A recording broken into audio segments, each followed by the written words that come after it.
While the Bhagavad Gita is an extremely popular text, it's also unfortunate, but it is frequently the most distorted text. It is taught by different people, twisting the message of the Bhagavad Gita, often perverting it, and everybody trying to show how intelligent they are in writing about the Bhagavad Gita. So people who have nothing to do with Bhagavad Gita have started writing books on it. So it's something very important to understand that Bhagavad Gita is not a simple book. Simple book means essentially it is a complex book. It is complex because the Lord himself, having delivered his message, has given his message in a unique form. The knowledge of the Bhagavad Gita and the knowledge of different subjects in the Bhagavad Gita is not, as you might imagine, concentrated in one chapter or another chapter. As a matter of fact, it's more on the string of pearls theory, where pearls of a particular subject matter are scattered throughout the Bhagavad Gita in different chapters. And unless you are able to pick up those pearls from different chapters and string them together, you will never understand what Krishna is talking about. There are many people who give lectures on chapters of the Bhagavad Gita. But it is so tragic that by giving lectures on a chapter of the Bhagavad Gita, they miss the message of the Bhagavad Gita. Because the message of the Bhagavad Gita is not understood by studying a chapter. The message of the Bhagavad Gita is best understood when you see the Bhagavad Gita in perspective, when you see the big picture of the Bhagavad Gita, when you see the different subject matters in the Bhagavad Gita picked up from the different chapters and verses and then strung together like pearls upon a thread. Therefore, to study one chapter of the Bhagavad Gita would be only to mislead yourself or mislead other people whom you're trying to teach. And further, what really happens is that when you teach Bhagavad Gita or you take a single verse out of context and you translate that verse, you could get a meaning which is completely opposite to what is intended. Some people do it intentionally because they're trying to promote the philosophy of their sampradaya and not the philosophy of the Bhagavad Gita. And therefore, it's very important to know which are the verses of Bhagavad Gita which are often misinterpreted, projected in the wrong light, perhaps mistranslated, and which result in complete confusion of the person who is trying to understand the Bhagavad Gita. So let me give you an example. I went to visit a doctor friend of mine, consultant, specialist, and we were to go out after that. And when I was seated in his waiting room, waiting for him to finish his last few patients, I saw a calendar. And when I saw the calendar, what I saw on the calendar was Bhagavad Gita. So naturally, I was intrigued. Like, what is this Bhagavad Gita verse which he has put up on the calendar? And then there were pictures on the calendar of various gods. There was a picture of, and in fact, I had to look very hard to find a picture of Krishna. But all the other gods were represented there. And below those pictures of various gods, the verse from chapter 12 was put there. And what was this verse from chapter 12? Sorry, from chapter 7? It was from chapter 7, text 21. Those of you who have Bhagavad Gita might want to open their Bhagavad Gita and see this Bhagavad Gita, chapter 7, text 21. Yo yo yam yam tanum bhaktah shraddhayarchitam ichhati tasya tasya chalam shraddham tam eva vidadamya aham. I am seated in everyone's heart, and whatever form you wish to worship, I make your faith steady so that you can devote yourself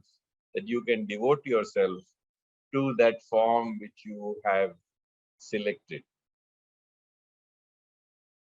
In short, in that verse, which was being translated, and I assume translated by the printer of the calendar. Obviously, it was not somebody who had studied Bhagavad Gita.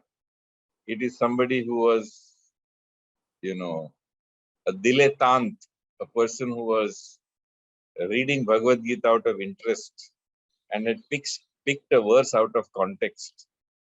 And what he was saying was, you can worship any god, and no matter which god you want to worship, because he is seated in your heart, he will make your faith steady on that form. And that's great. You can worship anybody.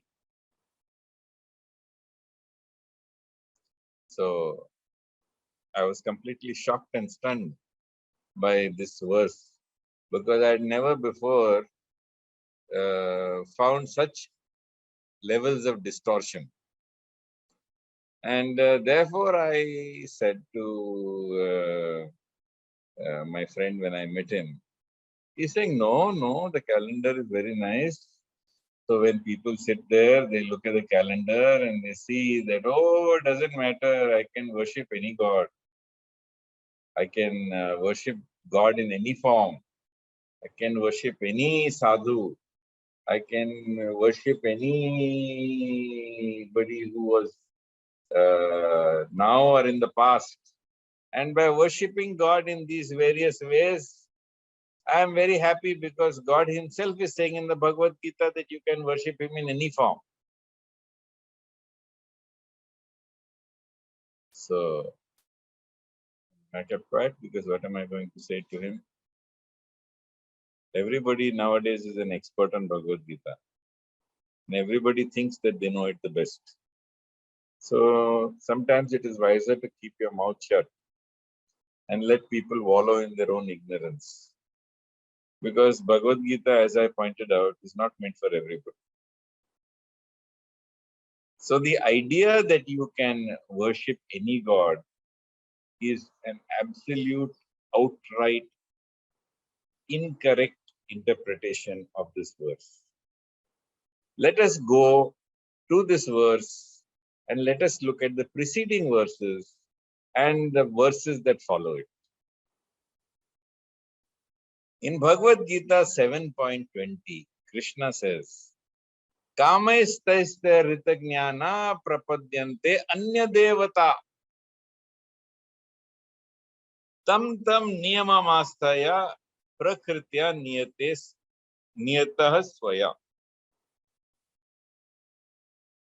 That those people whose intelligence has been distorted by material desires, they surrender unto various gods, and they follow the rules and regulations of worship according to their nature. So does that sound interesting? That your intelligence has been distorted by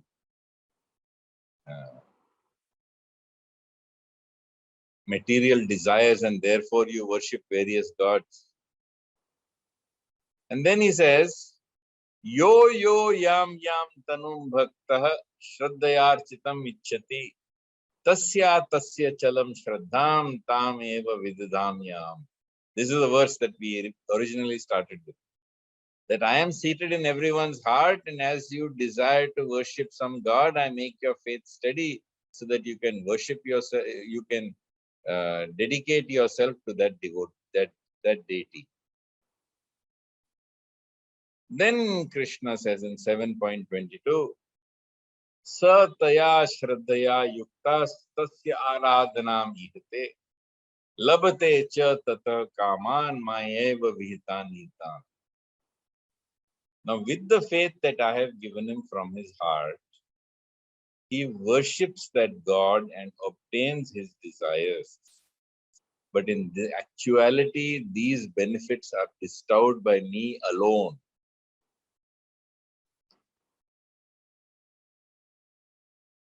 And then he says in text 23 of the 7th chapter, Antavattu phalam tesham tad bhavatya alpamedasam devan deva yajo yanti mad bhakta yanti mamapi.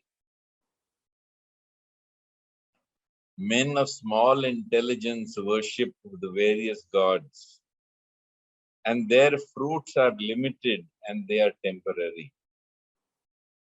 Those who worship the Devtas go to the planets of the Devtas, but my devotees ultimately reach me. So this is very important to understand.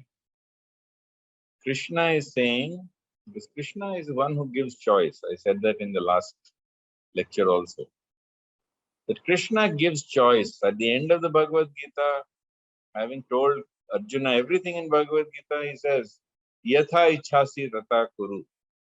Now I've explained to you everything that you need to know. You can contemplate it, meditate it, think about it, and then do whatever you wish. So Krishna gives you that freedom to worship anybody. So you can worship any god. You can worship, I'm not taking any names here, but anybody. Having worshipped any god, any saint, anybody whom you wish, you pray for a material desire. And you ask for this or you ask for that. And when you do that, the Lord who is seated in your heart, Krishna who is seated in your heart, makes your faith steady on that image of that Devta which you have imagined. And you get your desire. And when you get your desire, you become ecstatic.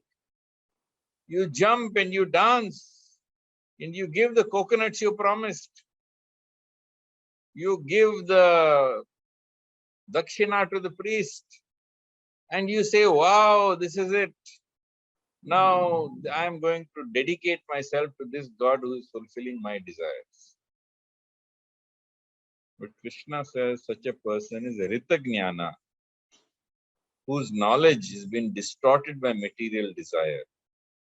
In fact, Krishna says that he is such a person, is alpamedasa, such a person has little intelligence. Because whatever you receive in the form of material benediction is limited and it's temporary. Whereas when you leave this body, when you finish your sojourn in this body, when you, at the moment of death, pass from this body, where do you go? And the answer is, you go to the abode of the Devtas. Te tam bhuktva swargalokam vishalam kshine punya martyalokam vishanti. Having gone to the planets of the God that you worship, and having exhausted your pious credits there, you come back once again into this world. And Krishna points out, Yanti deva vrata devan pitran yanti pitrvrata bhutani yanti bhuteja yanti madhyajno api mam. One who worships the gods goes to the abode of the gods. Devas. Those who worship the ghosts and spirits, they go to the abode of the ghosts and spirits. Those who worship your ancestors, if you worship your ancestors, you go to the abode of the ancestors. But Krishna says, those who worship me, they come to me. And there's a difference. He says, Brahma bhuvana loka punaravartino arjuna mam utpetya tu kaunteya punarjanmana vidyate. Krishna clearly points out that from all the abodes of the gods from Brahmaloka downwards, you must come back again into this world. Brahma bhuvana loka punaravartino arjuna. But he says, if you come to me, mam upetya tu kaunteya, mam upetya tu kaunteya punarjanmana vidyate. You don't get birth again. And whatever you worship for, whatever gods you worship, that those benefits you get are limited and temporary. That's why Krishna says that such people who worship other gods are alpamedasam. Krishna also says in the Bhagavad Gita, Ananyas chinta yanto mam ye jana paryupasate tesham nityabhyuktanam yoga kshemam vahamyam. That unlike the gods, the devatas whom you worship, and from whom you have to return, and where all benefits are temporary. He says, for those who are dedicated in worshipping me, I preserve what they have and I provide what they lack. So your spiritual gains by worshipping Krishna are permanent.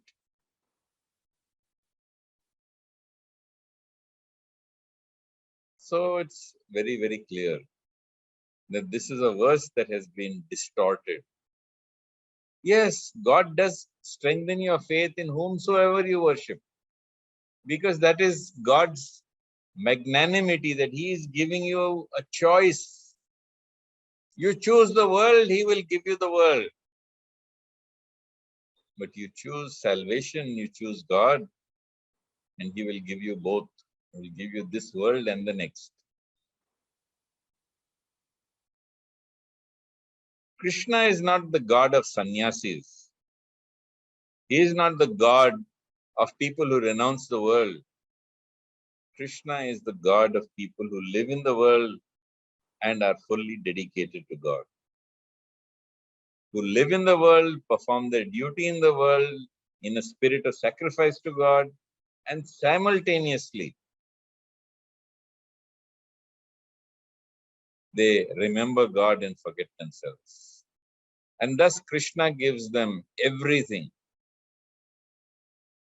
Once their current prarabdha is exhausted, Krishna arranges for them to transcend karma, to get the things of this world, to know glory, to know victory, to know wealth. All of these Krishna guarantees in the last verse of the Bhagavad Gita through the mouth of Sanjaya.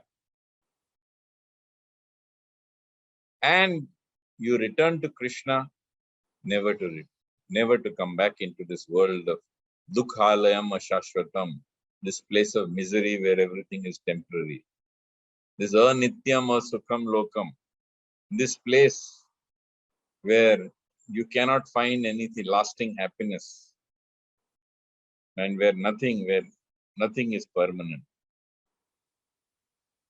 Where indeed janma mrityu jara vyadhi dukha doshano darshanam, that birth and death and old age and disease and fault and misfortune are the things that are guaranteed to you. So Krishna is very unique. He wants you to worship him alone, ekam.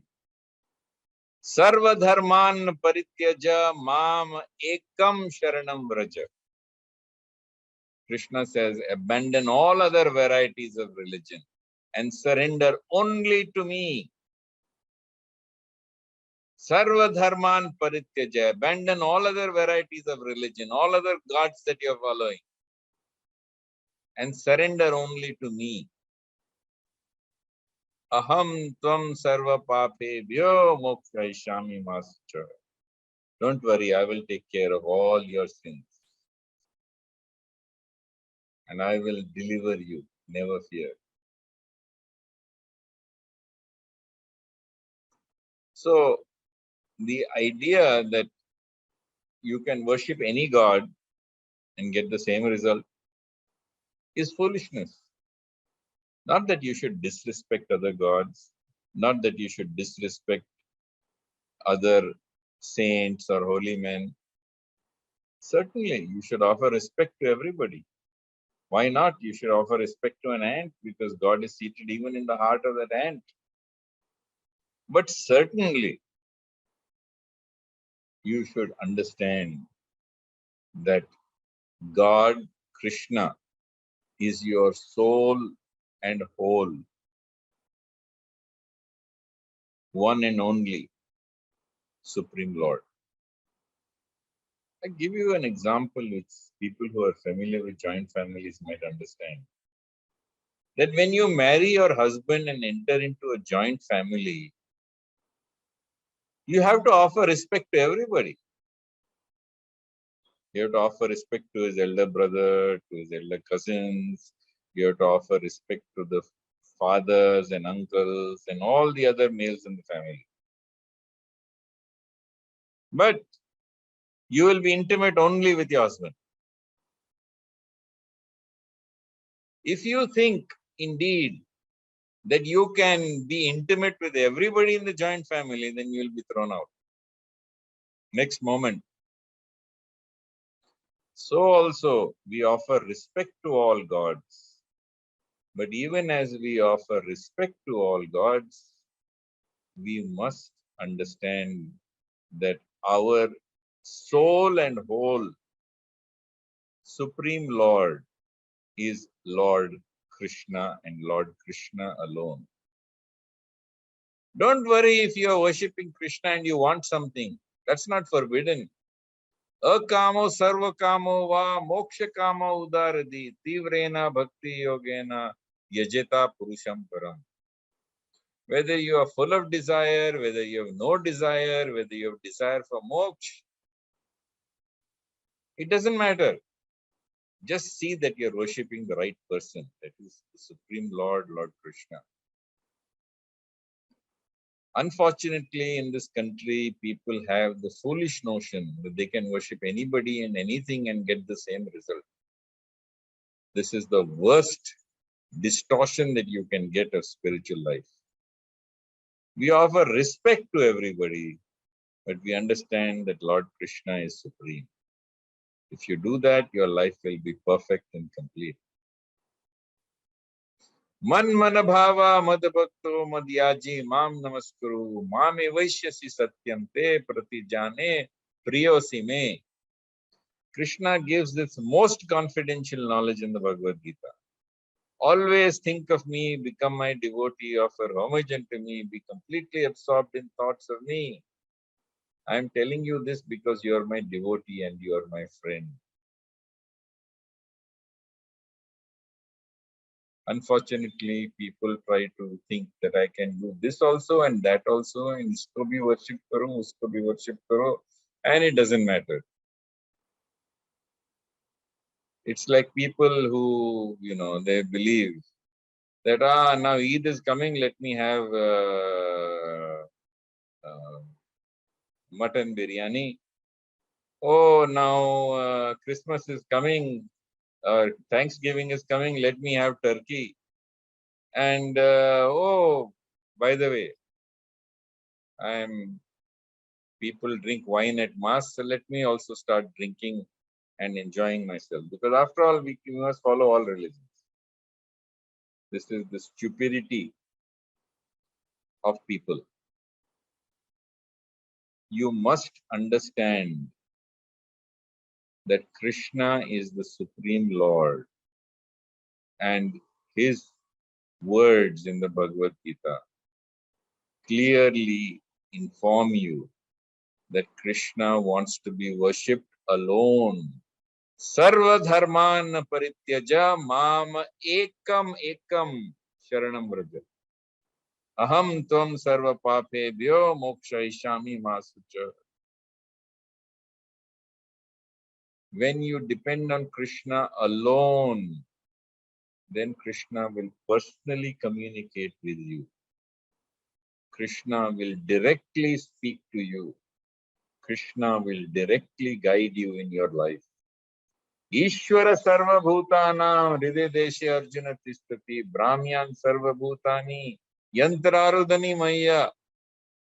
Krishna says, I am seated in your heart and I am driving you onward towards your destiny. You are merely seated in a machine made of material energy. Tameva sharanam gaccha tameva sharanam gaccha sarva bhavena bharata tat prasadat param shantim sthanam prapshishi shashvatam. Surrender unto this Lord in your heart and he will drive you to peace, perfection and the supreme destination.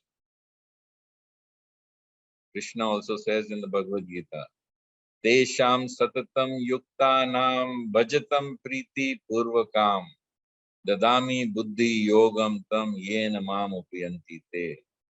Tesham evanukampartham aham ajnanajam tamah nashami atma bhavasto jnana deepena bhasvatah. That if you are devoted to me, constantly seeking me, I will give you that intelligence by which to come to me. Seated in your heart with the shining lamp of knowledge, I will destroy the darkness that is born out of ignorance. So, it's very clear, and I want to illustrate this again. It's not that you can imagine any form of God or you can worship anything and anyone as God and think that you will get the same result. It's not true. Yanti deva vrata devan pitran yanti pitrvrata bhutani yanti bhuteja yanti madhyajno apima. Whomsoever you worship, that's where you will end up eventually. You want to do tantra, you want to do black magic, that's where you will end up, in the form of the ghosts and spirits. But those who worship Krishna, they go to him. Abrahma bhuvana loka punaravartino arjuna mamu petya tu kauntya punarjanmana vidyate. Very clearly Krishna says, right from the planet of Brahmalok downwards, all other planets you must return to this world. But those who worship me, they come to me never to return. And whatever you are worshipping in other forms, that is perishable. And whatever you get from them is also perishable. Antavattu phalam tesham tadapi alpamedasam. That whatever you get is going to simply be perishable. And people with limited intelligence aspire for this. But Krishna says, Ananyas chintayanto mam ye jana paryupasate desham nitya vyuktanam yoga kshemam bahamiyam. But those who are undeviatingly worshipping me, I provide what they lack and I preserve what they have, both materially and spiritually. So if you have that faith, but Krishna says, Sarva dharman parityaja mam ekam sharanam bhaja. Abandon all other varieties of religion and surrender only to me. Only. So Krishna is a jealous lover, as they say. The benefits you get from him are directly proportional to your unmotivated, uninterrupted, undeviated devotion to him.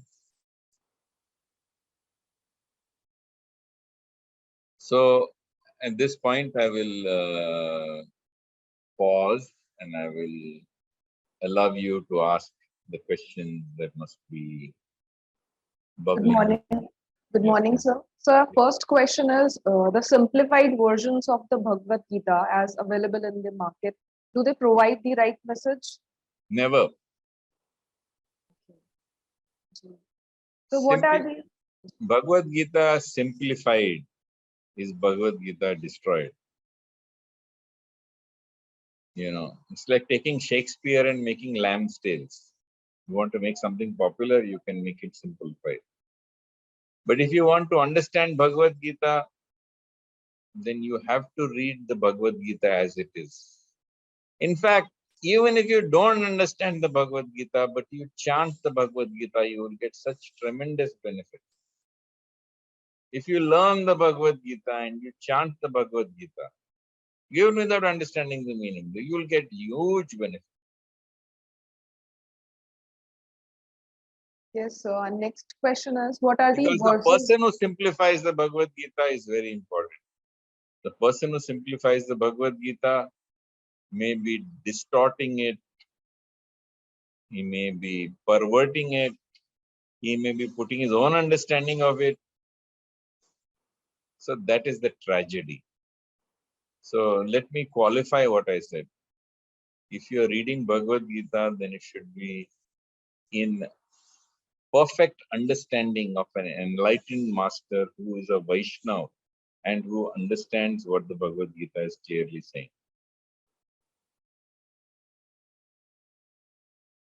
Sure, sir.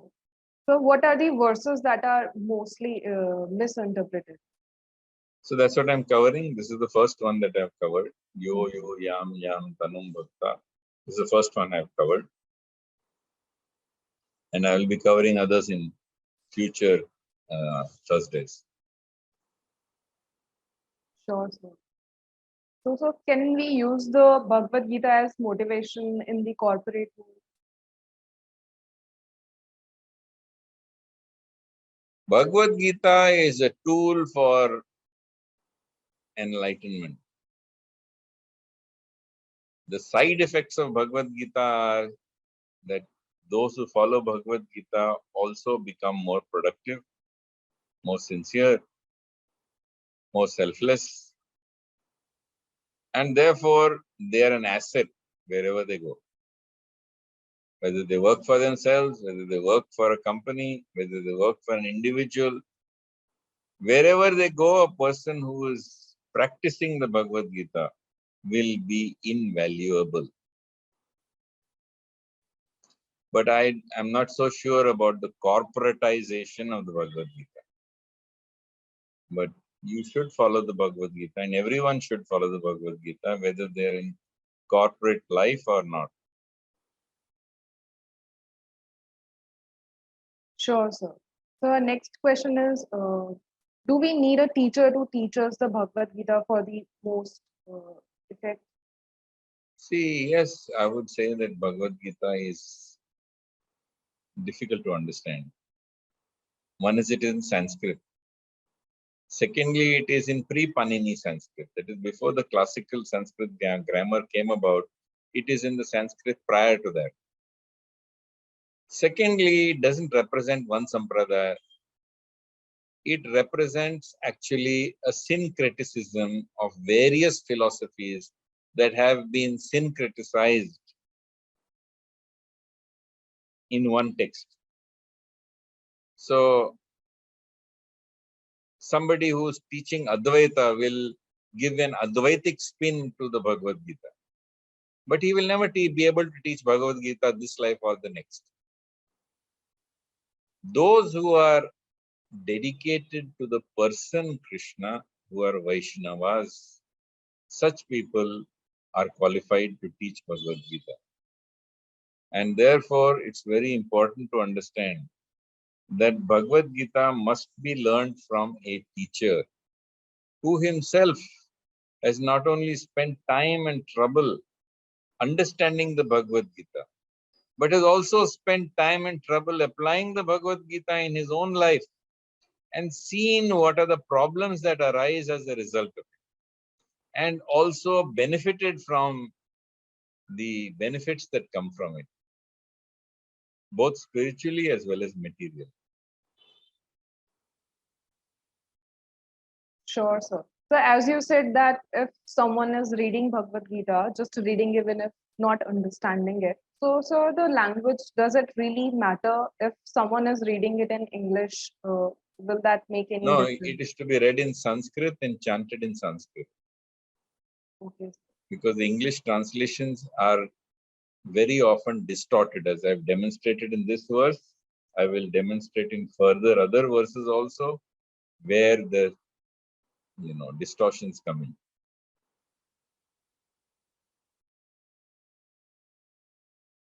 So, what impact does the misinterpretation of Bhagavad Gita have on people's life? What impact does it have? I just explained to you. In the entire class, I explained to you what happens if you misinterpret this one verse. So, Sure, sir. Like they do not, they follow the other things and do not focus on Krishna. yes, because unless you have faith in Krishna, you won't have faith in his word. If you don't have faith in his word, you won't apply it in your life. So Krishna is the speaker of the Bhagavad Gita. And you should focus on Krishna as the speaker of the Bhagavad Gita.